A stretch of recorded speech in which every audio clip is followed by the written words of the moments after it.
Welcome back. All right, so as I continue to go through the NHL's history, and I've now reached the point where Howie Morenz has joined the Montreal Canadiens, I figured throw on a Canadian sweater. We'll do a video on the career of Howie Morenz, a player who was signed September 30th of 1923 by the Montreal Canadiens, because we're still over 40 years away from when the NHL draft is going to be brought in. So 1923, 1924, he plays all 24 games that year. His 13 goals is sixth in the NHL. 3 assists, 16 points. In the playoffs, 6 games, 7 goals, 3 assists, 10 points, and a Stanley Cup. So as a rookie, he's top 10 in scoring in the league and wins the Stanley Cup. Pretty good first year, making it look easy. 1924-25, plays 30 games that year, 27 goals, which is third overall.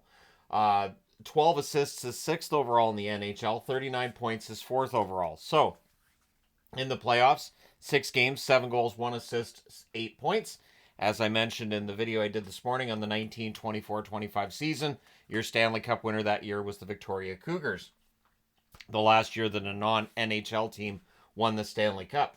25-26, plays 31 games, 25 goals, which is fifth overall, just 3 assists, or 23 goals, which is fifth overall, 3 assists, 26 points is fifth overall in the NHL. So he's fifth in scoring with goals and with points, but the assists, who needs assists?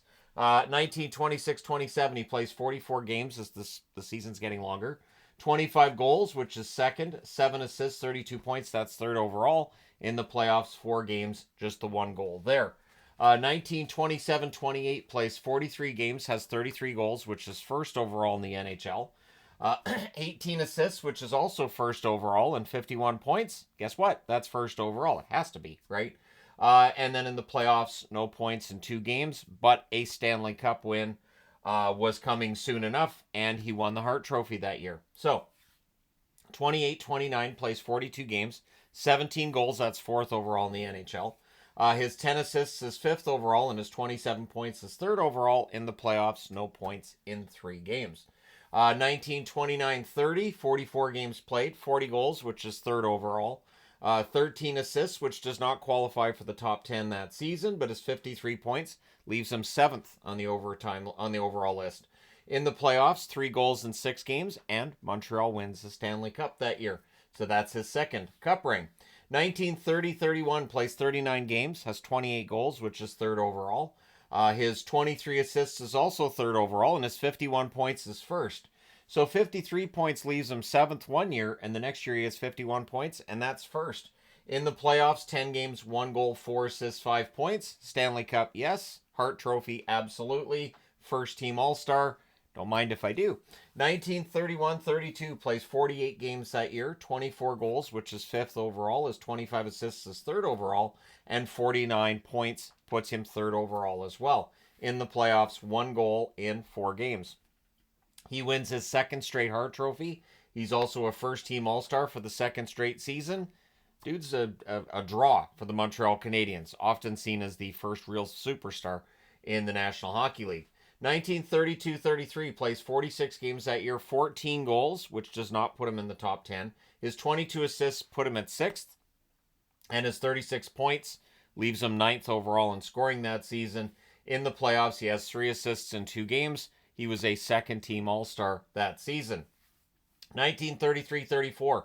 The offense drops off for him that year, 39 games, 9 goals, 12 assists, 21 points. And in the playoffs, 1 goal, 1 assist, 2 points in 2 games. And then they do the unthinkable. They trade him. Not only did they trade him to the Chicago Blackhawks.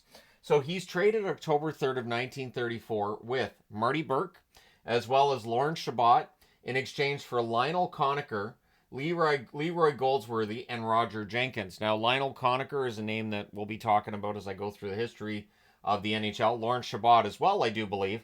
And so, yeah, Howie Morenz goes to Chicago in that huge 6-player trade. His first year in Chicago, not bad. 48 games played, 8 goals, 26 assists. That's fifth overall in the NHL. 34 points. He makes his final playoff appearances that year with 2 games, no points recorded there. 1935-36, he bounces around a little bit. 24 games for the Hawks, 4 goals, 10 assists, 14 points. So the offense is dropped.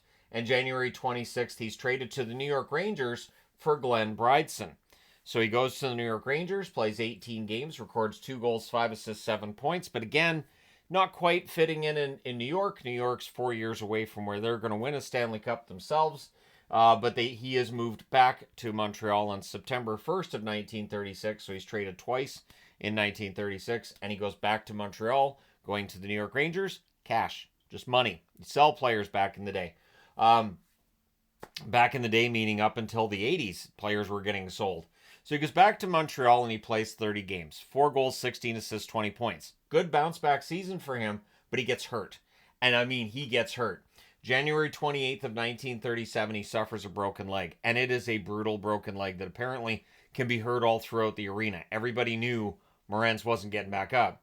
It's fractured in 4 places. So he goes to the hospital.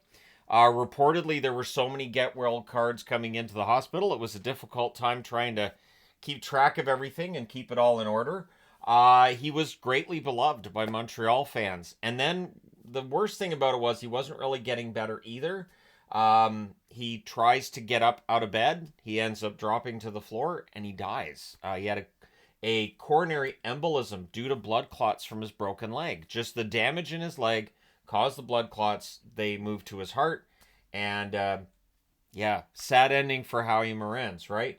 Now, his funeral's held in Montreal. Montreal goes into mourning for months.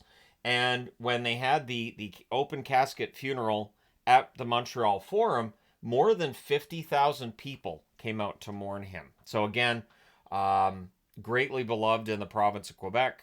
Immediately, the Montreal Canadiens retire his number. November 2nd of the following season, 1937, his number 7 was retired. Greatly beloved player by Montreal fans, by their players, and all of that. And he was among the first Hall of Fame inductees in 1945. So it's one of those careers that you look at, we look back this many years later and we think, well, he played for a long time. But then you hear about how the career ended, and it's a sad story. 550 games played in the National Hockey League in his career. At the time of the injury, he was the all-time leader in points with 476. Also, the all-time NHL leader in goals with 271. 205 assists in there as well. So 476 points in 550 games. In the playoffs, in 47 games, 21 goals, 12 assists, 33 points. Morenz was also named to the top 100 players of all time when the NHL did their century look back at the 100 best players over the 100 years. He was listed there. That was in 2017. And I don't think you'll find any arguments that he shouldn't have been there. Obviously, there were awards that didn't exist at the time. He would have won 2 Art Ross trophies for leading the league in points. He would have won a Rocket Richard trophy for leading the league in goals as well in 1927-28. But there you go. The career of Howie Morenz, which was a long career, but sadly it wasn't quite long enough. And there you go. Let me know your thoughts in the comment section below as always. Don't forget to hit like and subscribe if you have not done so already. Thank you guys so much for all your support. I will talk to you again soon.